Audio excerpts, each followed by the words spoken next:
আপনাদের জামিয়া সালাফে প্রতি মাসে কত বেতন লাগে? 32 লক্ষ। যেখানে বৃহস্পতিবারে যাবেন সেখানে প্রায় 51 বিঘা জমির উপরে এই প্রতিষ্ঠান, প্রায় সব অংশই কিনা। আগে ছিল 7-8 বিঘা মতো হতে পারে, বাকি সব জমি কিনা। আপনি কিনেছেন। আমি আব্দুর রাজ্জাক বিন ইউসুফ এরকম কোনো পয়সা রাখি না যেটা দামি কিছু করতে পারি। আপনি যান রাজশাহী এরকমই, আপনি যান দিনাজপুরে এরকমই।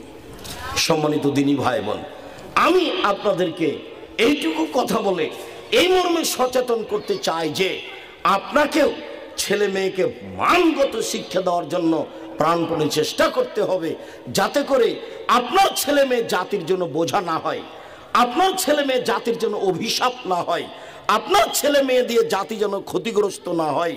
আপনি বাপ হিসাবে এই জিম্মেদারি মাথায় করবেন। নিজের ছেলে মেয়েকে মানুষ করার চেষ্টা করুন, জামিয়া সালাফিকে যথাযথভাবে মূল্যায়ন করার চেষ্টা করুন। সম্মানিত দিনী ভাই বোন, আপনাকে আমি কয়েক মিনিট দেখাবো ইবাদতের জগতে সবচেয়ে ভিন্ন ধরনের ব্যতিক্রম ইবাদত হলো সিয়াম। আমরা আলোচনায় সিয়াম বলবো, রোজা নয়। সিয়াম মানে হলো বিরত থাকা, আর রোজা মানে হলো উপবাস থাকা। দুইটার মধ্যে পার্থক্য আছে। সিয়াম ভিন্ন ধরনের ইবাদত। কি থাকলো? বিদ্যে। 2 নম্বর কি থাকলো? শিষ্টাচার। তাহলে বাপের কাজ কি হলো এখন? বাপের কাজ কি বলেন তো এবার? বিদ্যা শিখিয়ে দেওয়া, শিষ্টাচার শিখিয়ে দেওয়া। পরের দুইটা আরো শক্তিশালী। 3য় নম্বর হলো আমার স্ত্রী যেন আমার বোনদের মাথার চুল চিরুনি করে সাজগোজ করে মানুষের মতো মানুষ করে রাখতে পারে।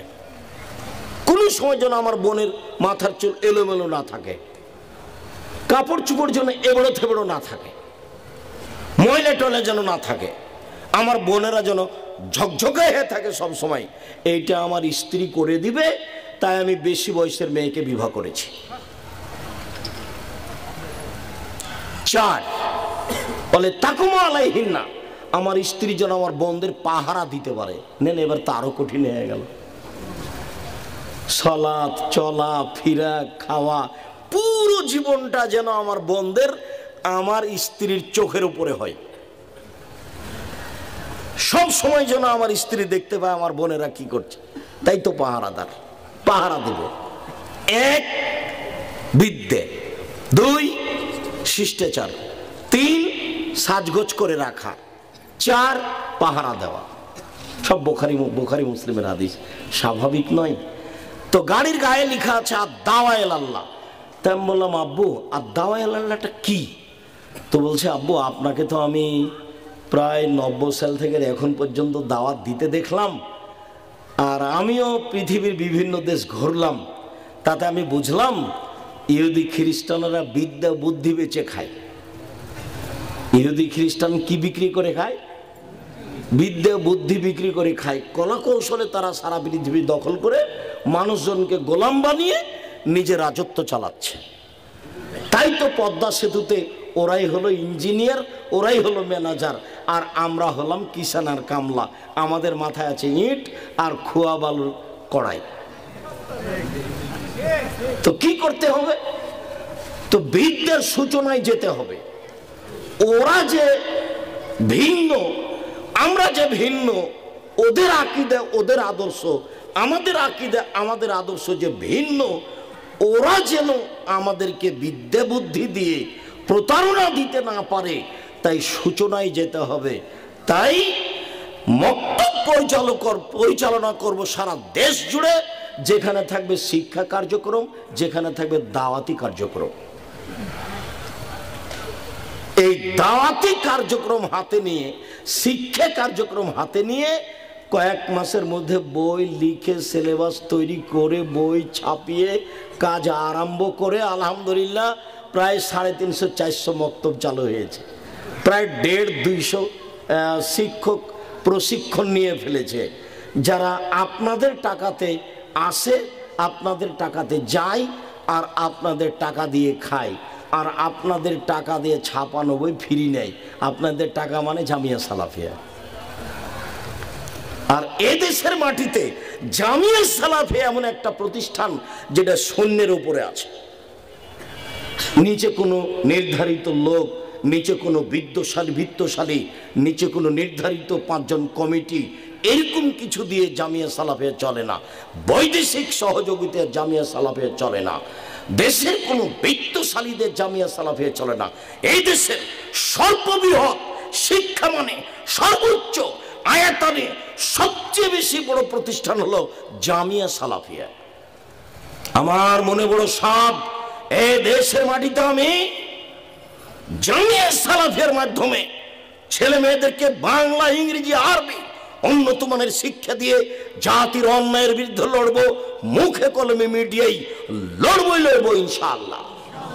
এই প্রতিষ্ঠানই শিরক মুক্ত প্রতিষ্ঠান জামিয়া সালাফিয়া, বিদআত মুক্ত প্রতিষ্ঠান জামিয়া সালাফিয়া, দল মুক্ত প্রতিষ্ঠান জামিয়া সালাফিয়া, হিংসা মুক্ত প্রতিষ্ঠান জামিয়া সালাফিয়া, শিক্ষার মানে সর্বোচ্চ প্রতিষ্ঠান জামিয়া সালাফিয়া। জামিয়া সালাফিয়া এখন প্রায় 5000 ছেলে মেয়ে পড়াশোনা করে। 5000। জামিয়া সালাফিয়া 410 জন ইতিম আছে। জামিয়া সালাফিয়া 300 জন শিক্ষক শিক্ষিকা রয়েছে। এটাই সেই জামিয়া সালাফিয়া যেখানে শিক্ষকতা করছেন মদিনা বিশ্ববিদ্যালয়ের সাবেক ডক্টর জায়েদ আল জোহানি। এটাই সেই জামিয়া সালাফিয়া যাতে একাধিক শিক্ষক রয়েছেন ইন্ডিয়ার। এটাই সেই জামিয়া সালাফিয়া যাতে দেশের সর্বোচ্চ শিক্ষামানের শিক্ষিত মানুষেরা শিক্ষা দেন, শিক্ষকতা করেন, যার প্রতি মাসে বেতন লাগে 32 লক্ষ। আপনাদের জামিয়া সালাফিয়া প্রতি মাসে কত বেতন লাগে? 32 লক্ষ। যেখানে বৃহস্পতিবারে যাবেন সেখান প্রায় 51 বিঘা জমির উপরে এই প্রতিষ্ঠান, প্রায় সব অংশই কিনা। আগে ছিল 7-8 বিঘা মতো হতে পারে, বাকি সব জমি কিনা। আপনি কিনেছেন। আমি আব্দুর রাজ্জাক বিন ইউসুফ এরকম কোনো পয়সা রাখি না যেটা আমি কিছু করতে পারি। আপনি যান রাজশাহী এরকমই, আপনি যান দিনাজপুরে এরকমই। সম্মানিত দিনী ভাই বোন, আমি আপনাদেরকে এইটুকু কথা বলে এই মর্মে সচেতন করতে চাই যে আপনাকেও ছেলে মেয়েকে মানগত শিক্ষা দেওয়ার জন্য প্রাণপণে চেষ্টা করতে হবে, যাতে করে আপনার ছেলে মেয়ে জাতির জন্য বোঝা না হয়, আপনার ছেলে মেয়ে জাতির জন্য অভিশাপ না হয়, আপনার ছেলে মেয়ে দিয়ে জাতি যেন ক্ষতিগ্রস্ত না হয়। আপনি বাপ হিসাবে এই জিম্মেদারি মাথায় করবেন। নিজের ছেলে মেয়েকে মানুষ করার চেষ্টা করুন, জামিয়া সালাফিকে যথাযথভাবে মূল্যায়ন করার চেষ্টা করুন।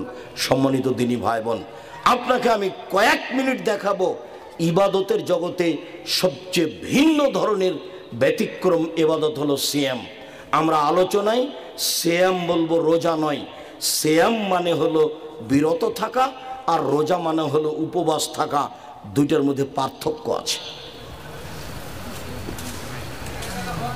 সিয়াম ভিন্ন ধরনের ইবাদত।